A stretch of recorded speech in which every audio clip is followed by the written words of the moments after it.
سیلاب صاحب پخلی کوئ څه پخوئ راته؟ د افغانستان تر ټولو خوندور مشهور او د صحت سلامتۍ دپاره تر ټولو ښایسته خواړه شوروا ده، کنداري شوروا. ښه ډېر ښه ډېر ښه. لومړی ځل مو دی چې دا شوروا پخوئ او که مخکې مو هم پخه کړې؟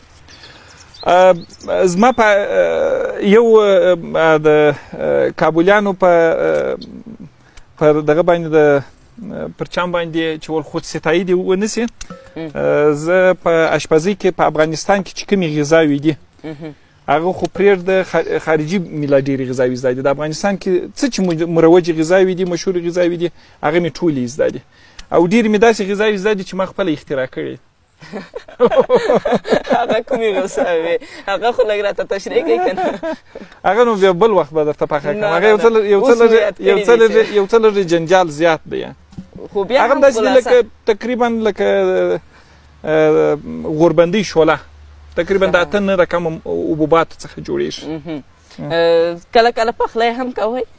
بلې په کور کې اکثره وخت چې حوصله وي اشپزي زه کوم او بیا چې میلمانه وي په هغه ورځ باندې خو اشپزي مطلقا ماته ټول اشپزي ماته ګوري. البته زه سر اشپز یم، نور خو نو اولادونه دي بس کور والا مې د هغه اشپزي کوي، خو سر اشپز زه یم.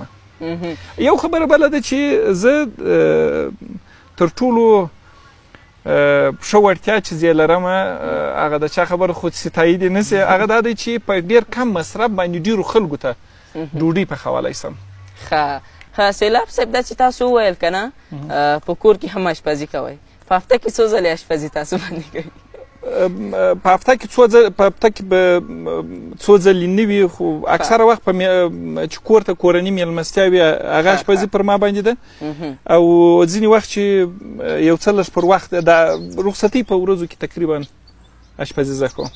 ودونو نه پرته تاسې زومانو ته نقدي پیسې هم ورکوئ؟ یو شی چې ما غوښتله چې هلته بحث پر وکړو هغه دا دی چې ځینې خلکو ته دا معلومات نه دي ښه دي چې دا معلوماتونه وسي چې موږ په کومو شرایطو باندې د ډلییز واده زومانو نوملیکنه کوو. هغه اول شرط دا دی چې د ډلییز واده زوم باید معتاد مواد مخدر نه وي، دوم دا دی چې په رواني تکلیف باندې اخته نه وي، دریم شرط یې دا دی چې دی باید بېروزګاره نه وي، یعنې د 300 تر 500 افغانۍ باندې روزانه عاید ولري یا 1000 افغانۍ پوخ معاش ولري، او باید زموږ په منځګړیتوب باندې مکمل ولورو شرطونه ټول ور وبخښي.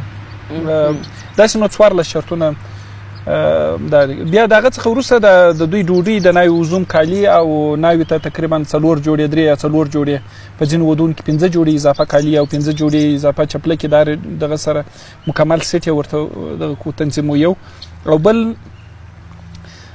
د کور یو ناوې وزوم چې استفاده کوي هغه د کور ټوله مکمل د ضرورت وړ وسایل او تجهیزات موږ ورته ورکوو او نغدي پیسې نه ورکوو. سیلاب صاحب د موفقیت راز مو څه دی؟ د لوی او مهربانه الله جل جلاله مهرباني او د خدای پاک د نازولو بندگانو دعاوې او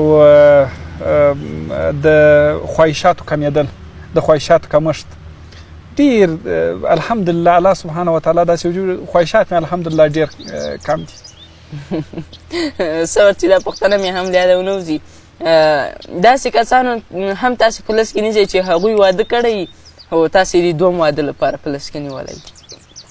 ځینې وخت موږ ته یې درواغ ویلي، دوم واده یې وي، مجردانو حق یې خوړلی، غواړي چې د مجردانو حق وخوري خو افشا سي، ځکه چې تصویر چې خپریږي نه موږ دا تصویرونه هم په دغه خاطر خپروو که دی غیر مستحق وي او یا دوم واده وي خلک موږ ته د سې معلوماتونه راکوي.